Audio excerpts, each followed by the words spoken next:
एक उल्लू ने बताया, ये 6 खर्च बंद कर दो, अमीर बनने से कोई नहीं रोक सकता।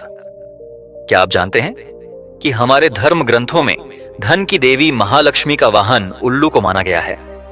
उल्लू, जो रात के सबसे घने अंधेरे में भी साफ साफ देख सकता है, प्रतीक है उस विवेक और ज्ञान का जो इंसान को उन गुप्त वित्तीय गलतियों को देखने की क्षमता देता है जिन्हें वह दिन के उजाले में भी नजरअंदाज कर देता है। और इसी ज्ञान के अनुसार 6 ऐसे अदृश्य खर्च होते हैं जो अगर बंद न किए जाए तो इंसान चाहे करोड़ों भी कमा ले, वह कभी धनवान नहीं बन सकता। यह कोई साधारण कहानी नहीं है, बल्कि धनवान बनने का वो आध्यात्मिक और व्यावहारिक ज्ञान है जो आपकी मेहनत की कमाई को दीमक की तरह खाने वाली आदतों से आपको हमेशा के लिए मुक्त कर देगा। इस कथा को अंत तक सुनकर आपके जीवन में धन को लेकर जो भी उथल पुथल है वो शांत होने लगेगी और आपके मन को वो सुकून मिलेगा जिसकी तलाश हर इंसान करता है। नमस्कार प्रिय दर्शकों, गांव का लड़का AI YouTube चैनल में आप सभी का स्वागत है। आज हम आपके लिए एक बहुत ही खास और आज के समय के लिए बेहद जरूरी कहानी लेकर आए हैं जिसका विषय है उल्लू ने बताया, ये 6 खर्च बंद कर दो, अमीर बनने से कोई नहीं रोक सकता। आज के इस भाग दौड़ भरे जीवन में हम सब एक ही रेस में दौड़ रहे हैं, ज्यादा कमाने की रेस। बहुत से लोग अपनी जिंदगी में मेहनत तो खूब करते हैं, अच्छी नौकरी करते हैं, मोटा वेतन भी पाते हैं, परंतु महीने के अंत में उनकी जेब खाली हो जाती है। क्रेडिट कार्ड का बिल, घर की EMI और अनगिनत खर्चों के बोझ तले वे ऐसे दब जाते हैं कि उन्हें अपनी ही कमाई जहर लगने लगती है। उन्हें समझ ही नहीं आता कि पैसा आता कहां से है और जाता कहां है। इस अंतहीन चक्र का समाधान आज की इस अद्भुत कथा में छिपा है। यह कहानी है मायापुरी में रहने वाले उस होनार ग्राफिक डिजाइनर रोहन की, जिसके डिजाइन में तो जादू था, पर उसकी अपनी आर्थिक जिंदगी पूरी तरह बेरंग हो चुकी थी। और कैसे एक रात जब वह अपनी नाकामयाबी और कर्जों से पूरी तरह टूट चुका था, एक बूढ़े उल्लू ने उसे वो 6 बातें बताईं जिन्होंने उसे किराए के एक छोटे से फ्लैट से उठाकर शहर के सबसे आलीशान अपार्टमेंट का मालिक बना दिया। इस कहानी को अधूरा मत छोड़िएगा, क्योंकि अधूरा ज्ञान हमेशा खतरनाक होता है। यह कहानी आपके जीवन में एक नई आर्थिक क्रांति ला सकती है। तो कृपया वीडियो को लाइक करें और गांव का लड़का AI चैनल को सब्सक्राइब करके हमारे परिवार का हिस्सा बने और कमेंट में पूरे मन से जय श्री लक्ष्मी माता अवश्य लिखें। उनकी कृपा आप पर हमेशा बनी रहेगी। तो चलिए ये प्रेरणादायक कथा शुरू करते हैं। मायापुरी, सपनों का शहर, एक ऐसा महानगर जो कभी सोता नहीं था। इसकी ऊंची ऊंची इमारतें दिन में सूरज की रोशनी से और रात में अपनी खुद की रोशनी से नहाती रहती थीं। यहां की हवा में ही एक नशा था, कामयाबी का नशा, आगे बढ़ने का नशा। इसी मायापुरी की एक बहुत बड़ी मल्टीनेशनल कंपनी की कांच की इमारत में 17वीं मंजिल पर रोहन नाम का एक नौजवान काम करता था। रोहन कोई साधारण कर्मचारी नहीं था, वह एक असाधारण ग्राफिक डिजाइनर था। उसके दिमाग में रचनात्मकता का एक समंदर लहराता था। वह अपने माउस के कुछ ही क्लिक से बेजान तस्वीरों में जान डाल देता था। कंपनी के सबसे मुश्किल प्रोजेक्ट्स उसके पास आते थे और वह उन्हें अपनी कला से सोना बना देता था। उसके बॉस, उसके कलीग्स सब उसकी प्रतिभा का लोहा मानते थे और इसी प्रतिभा के दम पर उसे एक मोटी तनख्वाह भी मिलती थी, इतनी कि शहर में एक आरामदायक जिंदगी बसर की जा सके। रोहन अपनी पत्नी प्रिया के साथ शहर की एक अच्छी सोसाइटी में किराए के एक 2 BHK फ्लैट में रहता था। प्रिया एक शांत और समझदार लड़की थी जो एक स्कूल में पढ़ाती थी। वह रोहन से बहुत प्यार करती थी और उसकी कामयाबी पर फूली नहीं समाती थी। पर जैसे चांद में भी दाग होता है, रोहन की जिंदगी में भी एक बहुत बड़ी कमी थी जो प्रिया को अंदर ही अंदर खाए जाती थी। रोहन के हाथ में पैसा बिल्कुल नहीं टिकता था। पहली तारीख को जब सैलरी का मैसेज फोन पर बजता, रोहन को लगता था जैसे वह मायापुरी का बादशाह है। लेकिन महीने की 25 तारीख आते आते हालत ऐसी हो जाती थी कि उसे प्रिया से पेट्रोल भरवाने के लिए पैसे मांगने पड़ते थे। उसकी जीवन शैली उसकी कमाई से कहीं ज्यादा महंगी थी। उसे हर चीज में ब्रांड चाहिए था। कपड़े, जूते, घड़ी, फोन, सब कुछ लेटेस्ट और सबसे महंगा। उसके दोस्तों का ग्रुप भी ऐसा ही था जहां हर हफ्ते इस बात की होड़ लगती थी कि किसने ज्यादा महंगा गैजेट खरीदा या कौन वीकेंड पर सबसे महंगे क्लब में गया। रोहन इस होड़ में कभी पीछे नहीं रहना चाहता था। उसे लगता था कि यही मॉडर्न लाइफ है। अगर वो ऐसा नहीं करेगा तो उसके दोस्त उसे पिछड़ा हुआ और कंजूस समझेंगे।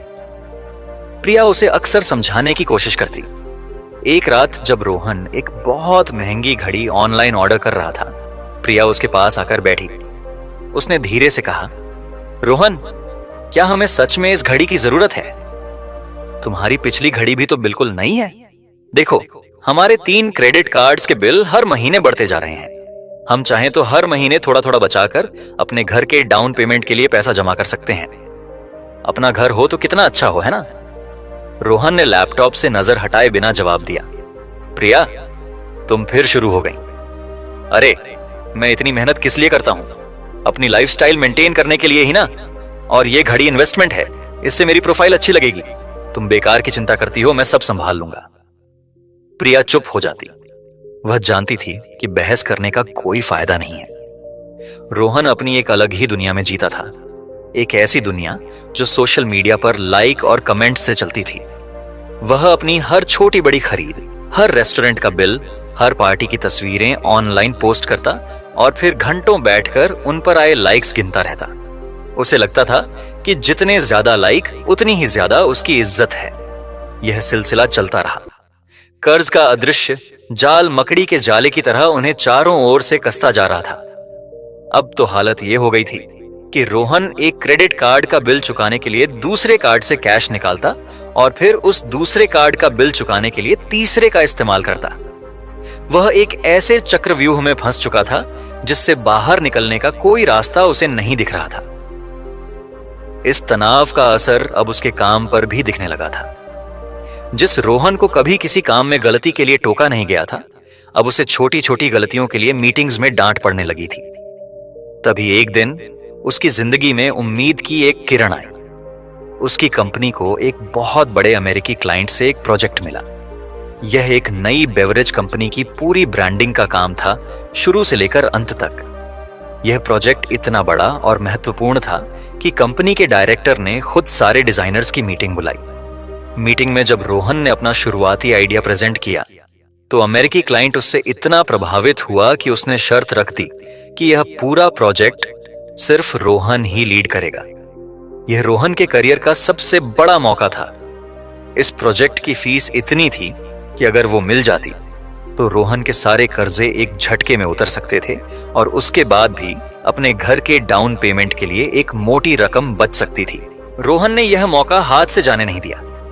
उसने खुद से वादा किया कि वह इस बार कोई गलती नहीं करेगा। उसने दिन को दिन और रात को रात नहीं समझा। उसने सोशल मीडिया, दोस्तों, पार्टियों सबसे दूरी बना ली। उसका एक ही लक्ष्य था, यह प्रोजेक्ट। वह घंटों ऑफिस में बैठकर काम करता और फिर घर आकर भी देर रात तक लगा रहता। प्रिया ने भी उसका पूरा साथ दिया। वह उसके लिए कॉफी बनाती, उसे हिम्मत देती और घर की कोई भी परेशानी उस तक नहीं आने देती। 3 महीने की अथक पागलपन की हद तक की गई मेहनत के बाद रोहन ने एक ऐसा शानदार काम करके दिया कि विदेशी क्लाइंट भी हैरान रह गया। उन्होंने न केवल उसकी पूरी फीस दी बल्कि खुश होकर ऊपर से मोटा बोनस भी दिया। एक सुबह रोहन के अकाउंट में एक साथ इतनी बड़ी रकम आई कि वह कुछ देर तक अपने फोन की स्क्रीन को घूरता ही रह गया। वह खुशी से चिल्ला पड़ा। उसने प्रिया को गोद में उठा लिया। प्रिया की आंखों में खुशी के आंसू थे। उसने भगवान के मंदिर में दिया जलाया और बोली, भगवान का लाख लाख शुक्र है रोहन। अब हम सबसे पहले अपने सारे कर्जे चुका देंगे, एक भी पैसा उधार का नहीं रखेंगे। उसके बाद जो बचेगा उसे हम कल ही अपने घर के लिए फिक्स डिपॉजिट कर देंगे। रोहन ने भी भावुक होकर प्रिया के हाथ पर हाथ रखकर कसम खाई, हाँ प्रिया, कल सुबह का पहला काम यही होगा, अब और कोई गलती नहीं। लेकिन इंसान की आदतें वो गहरी जड़ें होती हैं जो एक झटके में नहीं उखड़ती। उस शाम जब उसने ऑफिस में अपने दोस्तों को यह खबर सुनाई तो सबने उसे घेर लिया। एक दोस्त सुमित, जो खुद अपने पिता के पैसों पर जीता था, बोला, वाह यार रोहन, तू तो जीनियस है। इतनी बड़ी कामयाबी ऐसे चुपचाप पचा जाएगा? ये तो नाइंसाफी है। पार्टी तो बनती है बॉस। दूसरा दोस्त बोला, सिर्फ पार्टी नहीं, एक ग्रैंड पार्टी होनी चाहिए, शहर के सबसे महंगे रूफटॉप के क्लब में, सबको पता चलना चाहिए कि रोहन इज बैक। बस यही वो पल था जब रोहन का विवेक उसकी झूठी शान के आगे हार गया। उसके कानों में प्रिया के शब्द नहीं बल्कि दोस्तों की वाहवाही गूंज रही थी। उसके मन में वही पुराना कीड़ा कुलबुलाने लगा, लोगों को अपनी सफलता दिखाने का, उन लोगों को जलाने का जो ऑफिस में उस पर हंसे थे। उसने प्रिया से किया वादा एक पल में भुला दिया।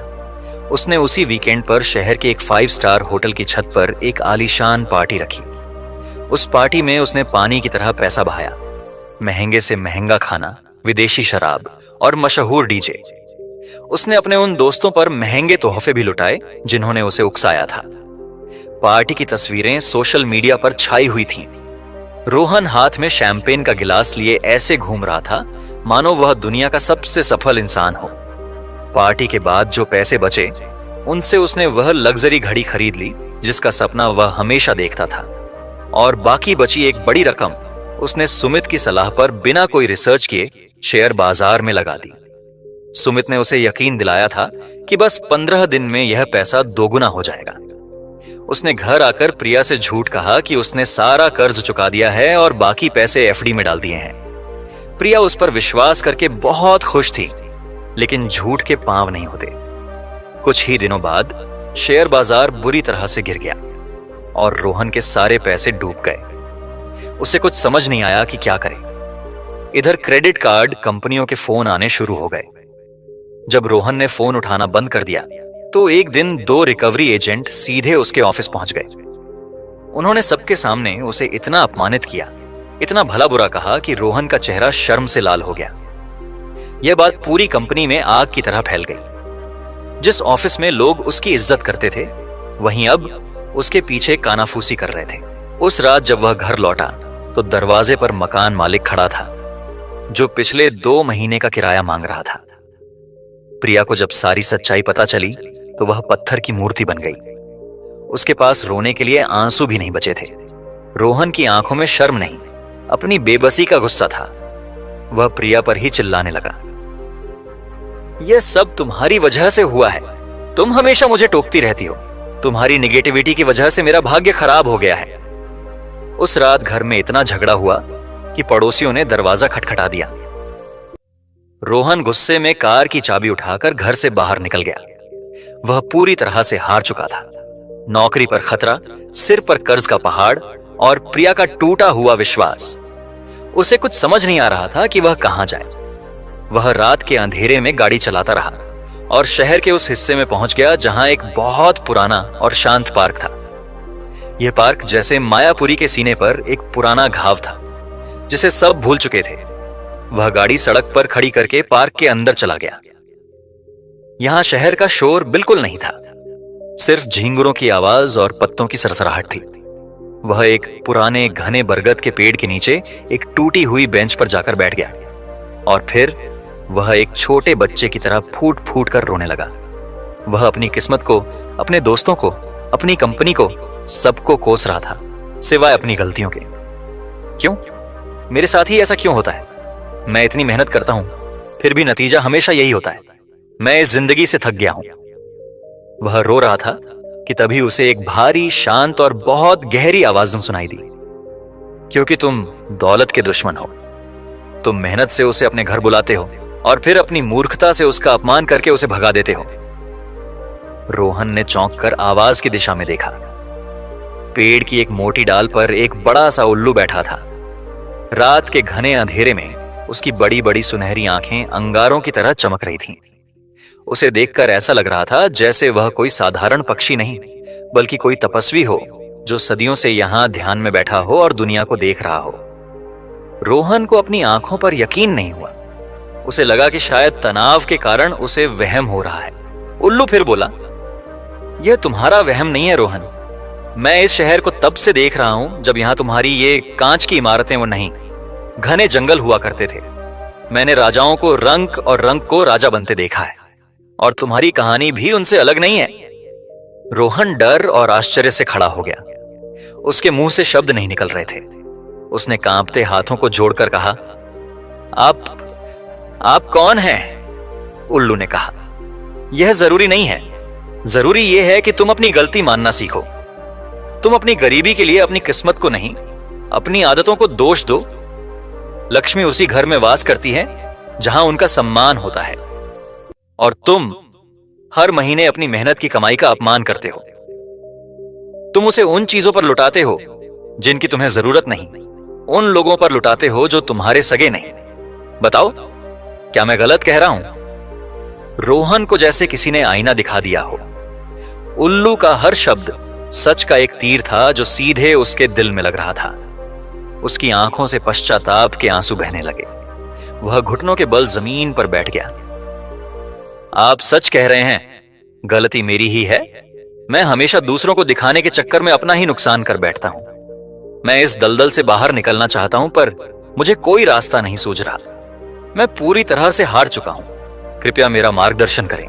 उल्लू ने कुछ देर उसे अपनी गहरी भेदती हुई नजरों से देखा और फिर कहा, रास्ता है, लेकिन उस पर कांटे हैं। उसके लिए तुम्हें अपनी आत्मा को साधना होगा, अपनी इच्छाओं पर लगाम लगानी होगी। अगर तुम वचन दो कि आज के बाद तुम अपनी जिंदगी के फैसले दिमाग से लोगे, अपनी झूठी शान से नहीं, तो मैं तुम्हें वो 6 नियम बता सकता हूं जो दौलत को तुम्हारे पास आने पर मजबूर कर देंगे और उसे हमेशा के लिए तुम्हारे पास रोक कर रखेंगे। रोहन ने बिना एक पल सोचे रोते हुए कहा, मैं वचन देता हूं, आप जैसा कहेंगे मैं वैसा ही करूंगा। मैं इस झूठी और खोखली जिंदगी से थक चुका हूं। तब उस बूढ़े ज्ञानी उल्लू ने रोहन को वो 6 बातें बताईं जिन्होंने उसकी पत्थर जैसी किस्मत को सोने में बदल दिया। उल्लू के ज्ञान ने रोहन के अंदर एक नई चेतना जगा दी थी। वह घर लौटा तो सुबह हो चुकी थी। प्रिया सोफे पर बैठी उसका इंतजार कर रही थी। उसकी आंखें रो रो कर सूज गई थीं। रोहन ने कुछ नहीं कहा। वह सीधा जाकर प्रिया के पैरों में बैठ गया और उसके हाथ पकड़कर रोने लगा। उस दिन रोहन की आंखों में बनावटी गुस्सा नहीं, सच्चा पश्चाताप था जिसे प्रिया ने पहचान लिया। उसने रोहन को उठाकर गले से लगा लिया। उस दिन के बाद रोहन की जिंदगी एक नए और कठिन रास्ते पर चल पड़ी। उसने सबसे पहले अपनी लग्जरी घड़ी और बहुत सा गैर जरूरी सामान ऑनलाइन बेच दिया। उन पैसों से उसने मकान मालिक का किराया चुकाया। अगले दिन वह अपने बॉस के पास गया, उसे सारी सच्चाई बताई और अपनी गलती मानी। उसने कहा, सर, मैं जानता हूं मैंने सबको निराश किया है, लेकिन अगर आप मुझे एक आखिरी मौका दें तो मैं वादा करता हूं कि आपको कभी शिकायत का मौका नहीं मिलेगा। बॉस ने उसकी आंखों में सच्चाई देखी और उसे एक आखिरी मौका दे दिया। उस शाम रोहन और प्रिया साथ बैठे और पहली बार उन्होंने मिलकर अपने घर का बजट बनाया। उन्होंने हर छोटे बड़े खर्च को एक डायरी में लिखना शुरू किया। रोहन ने अपने हाथों से अपने 3 क्रेडिट कार्ड कैंची से काट दिए। उसने अपने फोन से उन सभी दोस्तों के नंबर डिलीट कर दिए जो उसे फिजूल खर्ची के लिए उकसाते थे। वह ऑफिस से सीधा घर आता और प्रिया के साथ वक्त बिताता। उन्होंने बाहर खाना पीना, वीकेंड पर घूमना, पार्टी करना, सब कुछ बिल्कुल बंद कर दिया। शुरू में उसे बहुत मुश्किल हुई। उसे लगता जैसे वह एक पिंजरे में कैद हो गया हो। लेकिन जब भी उसका मन डांवाडोल होता, प्रिया उसका हाथ थाम लेती और उसे उस रात का वादा याद दिलाती। उसने एक एक करके अपने सारे कर्जे चुकाने शुरू किए। इसमें कई महीने नहीं, कई साल लग गए। यह एक लंबी और कठिन तपस्या थी, लेकिन उसने हिम्मत नहीं हारी। वह अब अपनी कमाई का एक बड़ा हिस्सा बचाने लगा। जब सारा कर्ज खत्म हो गया तो उसने उन्हीं पैसों को किसी दोस्त की सलाह पर नहीं, बल्कि खुद रिसर्च करके सही जगह पर निवेश करना शुरू किया। कुछ ही सालों में उसकी मेहनत और अनुशासन रंग लाया। उसने न केवल अपना खोया हुआ सम्मान वापस पा लिया, बल्कि अपनी बचत और सही निवेश से इतना पैसा जमा कर लिया कि उसने उसी शहर में अपना एक सुंदर सा फ्लैट खरीद लिया। जिस दिन उन्हें घर की चाबी मिली, रोहन प्रिया को लेकर सीधा उस पुराने पार्क में गया। वह बरगद का पेड़ आज भी वैसे ही खड़ा था जैसे समय का कोई गवाह हो। उसने ऊपर देखा, डाल पर वही बूढ़ा उल्लू शांत बैठा था। रोहन ने हाथ जोड़कर मन ही मन उसे धन्यवाद दिया। उल्लू ने अपनी आंखें खोली, जैसे कह रहा हो, मैंने कहा था ना, दौलत तुम्हारे पास खुद आएगी, बस तुम्हें उसका सम्मान करना सीखना होगा। उस बूढ़े उल्लू ने रोहन को जो 6 बातें बताई थीं, वे आज के समय में हर उस इंसान के लिए संजीवनी बूटी की तरह हैं जो कमाता तो बहुत है पर बचा कुछ नहीं पाता। तो चलिए अब जानते हैं उन 6 खर्चों के बारे में जिन्हें उल्लू ने बंद करने को कहा था। पहला खर्च, सोशल स्टेटस और दिखावे के लिए किया जाने वाला खर्च। उल्लू ने समझाया कि सबसे पहला और सबसे विनाशकारी खर्च वो है जो हम दूसरों को दिखाने के लिए करते हैं। महंगा फोन, ब्रांडेड कपड़े, बड़ी गाड़ी सिर्फ इसलिए खरीदना क्योंकि आपके दोस्त या पड़ोसी के पास है, यह आपकी जेब में पहला छेद करता है। यह एक ऐसी आग है जो कभी नहीं बुझती। आज आप एक चीज खरीदेंगे, कल कोई और आपसे महंगी चीज ले आएगा। असली इज्जत आपके बैंक बैलेंस और मन की शांति से होती है, उधार की चीजों से नहीं। इस खर्च को आज ही बंद कर दो। दूसरा खर्च, बुरी संगत और दोस्तों पर उड़ाया जाने वाला खर्च। ऐसे दोस्तों पर एक भी पैसा खर्च करना मूर्खता है जो सिर्फ आपके पैसे की वजह से आपके साथ है। जो दोस्त आपको शराब, पार्टी और फिजूल खर्ची के लिए उकसाए, वो दोस्त नहीं, आपका दुश्मन है जो आपको बर्बादी के रास्ते पर ले जा रहा है। अपनी मेहनत की कमाई को ऐसी संगत पर लुटाना बंद कर दो। सच्चे दोस्त आपसे पैसों की उम्मीद नहीं करते, वे आपका साथ देते हैं। तीसरा खर्च, बिना सोचे समझे और बिना जरूरत के ईएमआई पर लिया गया सामान। आज के समय का सबसे बड़ा जाल है अभी खरीदो, बाद में चुकाओ। हर वो चीज जो आपकी जरूरत नहीं है लेकिन सिर्फ इसलिए खरीद रहे हैं क्योंकि वो आसान किश्तों पर मिल रही है, वो आपके भविष्य पर एक कर्ज है। कोई भी चीज ईएमआई पर लेने से पहले 100 बार सोचो कि क्या उसके बिना आपका जीवन सच में रुक जाएगा। अगर नहीं तो उस इच्छा को त्याग दो। चौथा खर्च, अपनी सेहत को नजरअंदाज करने का खर्च। बाहर का जंक फूड खाना, सिगरेट, शराब पीना और अपनी सेहत पर ध्यान न देना, यह वो खर्च है जिसका बिल बाद में अस्पताल के लाखों के बिल के रूप में आता है। जब शरीर साथ नहीं देता तो करोड़ों की दौलत भी मिट्टी लगती है। अपनी सेहत पर किया गया खर्च खर्च नहीं, भविष्य के लिए सबसे बड़ा निवेश होता है। अच्छा खाओ, व्यायाम करो, यह तुम्हें भविष्य के बड़े और दर्दनाक खर्चों से बचाएगा। पांचवा खर्च, भावनाओं में बहकर मदद या उधार देने का खर्च। मदद करना अच्छा है लेकिन अपनी आर्थिक स्थिति को दांव पर लगाकर नहीं। किसी दोस्त या रिश्तेदार को सिर्फ इसलिए उधार मत दो क्योंकि आप उसे मना नहीं कर सकते। ऐसा पैसा अक्सर वापस नहीं आता और रिश्ता भी खराब होता है। मदद करने से पहले अपनी जेब देखो, उतनी ही मदद करो जितनी अगर वापस न भी मिले तो आपको कोई फर्क न पड़े। और छठा खर्च, खुद को अपग्रेड या नया सीखने पर खर्च न करना। यह सबसे गुप्त और सबसे महत्वपूर्ण नियम है। उल्लू ने बताया कि जो इंसान अपनी स्किल्स को बढ़ाने पर, नई चीजें सीखने पर पैसा और समय खर्च नहीं करता, वह अपनी कमाई के रास्ते खुद बंद कर लेता है।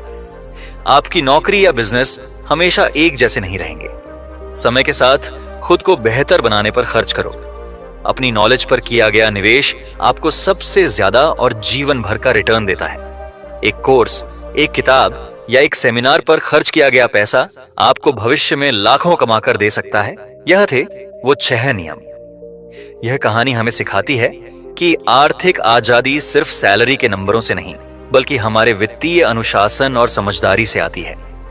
हम आशा करते हैं कि यह कहानी आपके जीवन में एक सकारात्मक बदलाव लाएगी और आपको आर्थिक रूप से मजबूत बनने में मदद करेगी। यदि आपको यह कहानी पसंद आई हो तो कृपया इस वीडियो को अपने दोस्तों और परिवार के साथ साझा करें। हमारे चैनल गांव का लड़का AI को सब्सक्राइब करना न भूलें। कमेंट में जय श्री लक्ष्मी माता लिखना न भूलें। हर हर महादेव।